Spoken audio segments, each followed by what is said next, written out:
10 मई है।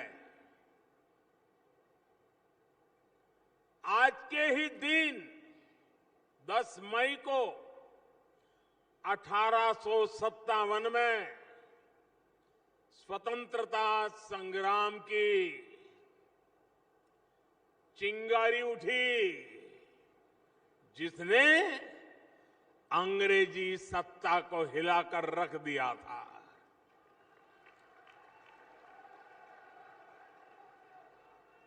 आज के दिन विदेशी आक्रांताओं के विरुद्ध सैकड़ों वर्षों से चले आ रहे संघर्ष को एक नई दिशा मिली थी। इसलिए आज के दिन वीर भूमि राजस्थान आना मेरे लिए बहुत गौरव की बात है। और इतिहास गवाह है कि 1857 के स्वातंत्र संग्राम के जो वीर नायक थे, कई वीर नायक उस समय राणा प्रताप की इस पवित्र धरती पर आकर के अपनी योजनाएं बनाते थे। राजस्थान की माताओं और उनके वीर संतानों ने मां भारती के मस्तक को हमेशा गर्व से ऊंचा रखा है। मैं आजादी के लिए समर्पित पूरे देश के हर वीर वीरांगना को इस वीर धरा से आदरपूर्वक, श्रद्धापूर्वक नमन करता हूं। कल ही देश ने महाराणा प्रताप जी की जन्म जयंती भी मनाई है। पूरे देश ने, पूरे राजस्थान ने महाराणा प्रताप के शौर्य को नमन किया है। साथियों, आप लोगों को संभवतः पता हो, उस समय जो महाराणा प्रताप के साथी थे, सहयोगी थे, वो युद्ध भूमि में महाराणा के साथ अपना भी योगदान दे रहे थे। लेकिन इतिहास ने करवट बदली, स्थितियां बदली, लेकिन स्वाभिमानी लोग मुगल सल्तनत के सामने झुकने को तैयार नहीं थे। और इसलिए उस समय के राणा प्रताप के जो साथी थे, उसमें जो आदिवासी समाज ने बढ़ चढ़ करके राणा प्रताप को साथ दिया था,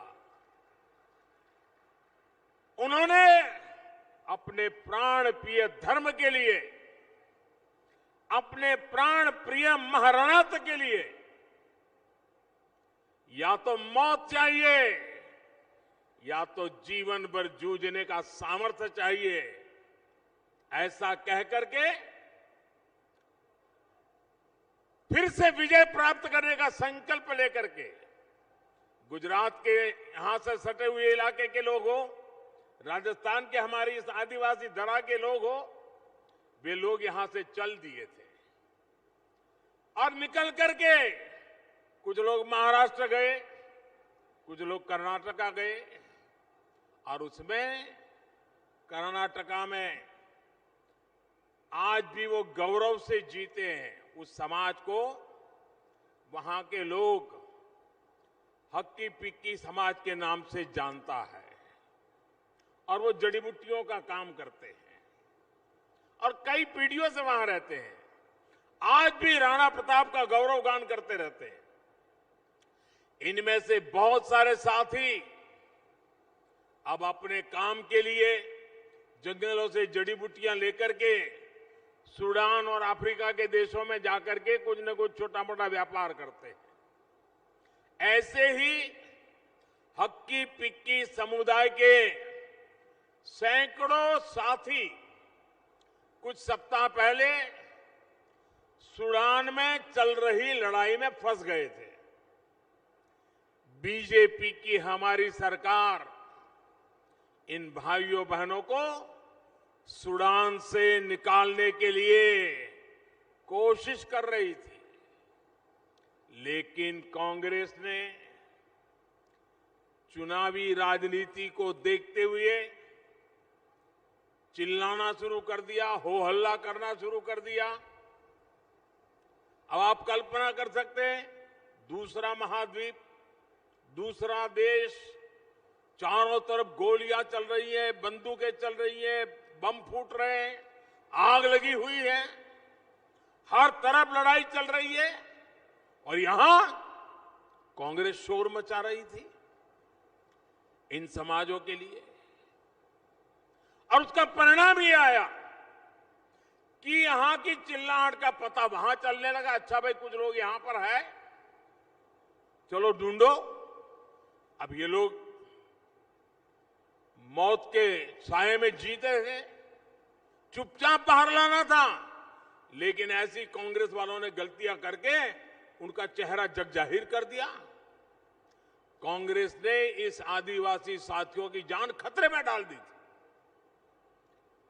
और ये क्यों किया? क्योंकि कांग्रेस चाहती थी कि सूडान में इतनी गोलियां चल रही थी, एक आध को तो लग ही जाएगी, और अगर एक आध को लग गई और वो भी हक्की पक्की आदिवासी भाई को लग गई, फिर तो उनको कर्नाटक के चुनाव में खेल खेलने का मजा आ जाएगा, कुछ अनहोनी हो जाए, उसी का इंतजार था, ताकि फिर मोदी का गला पकड़ सके। लेकिन इस पूरी राजनीति में कांग्रेस एक बात भूल गई। मुझे लगता है अभी भी वो मोदी को पहचान नहीं पाई है।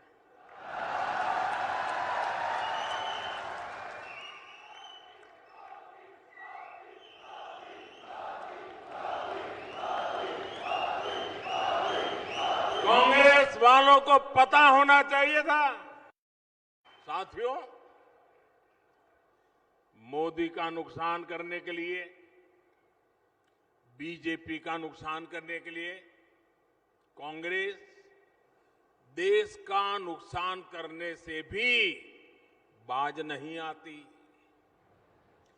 जब देश में कोरोना महामारी आई,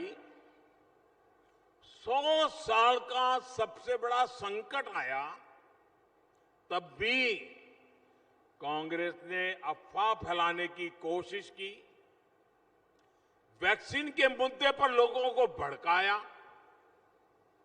कांग्रेस चाहती थी कि ज्यादा से ज्यादा लोगों की मृत्यु हो, और वो मौके की तलाश में थे कि मोदी की गर्दन कैसे पकड़े।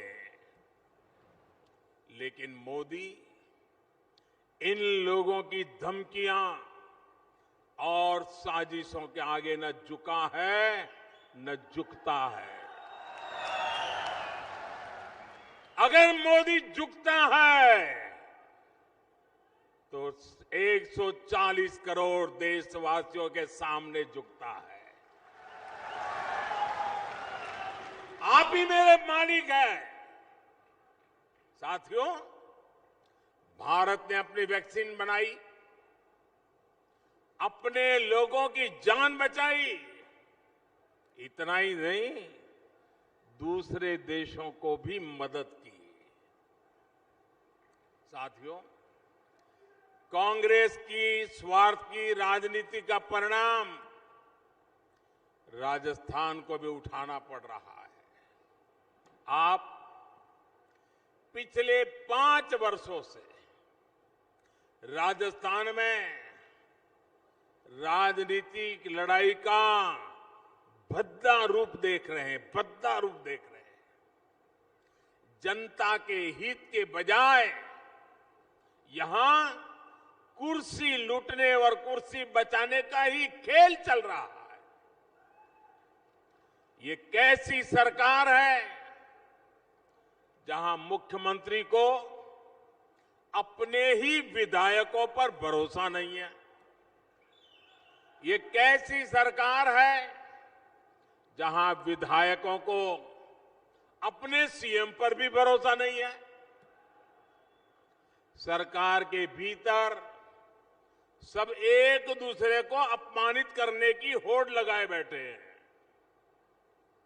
जब कुर्सी पूरे 5 साल संकट में ही पड़ी रही हो, तो ऐसे में राजस्थान के विकास की किसे परवाह होगी। इसलिए ही आज कांग्रेस शासन में राजस्थान में कानून और व्यवस्था पूरी तरह तबाह हो चुकी है।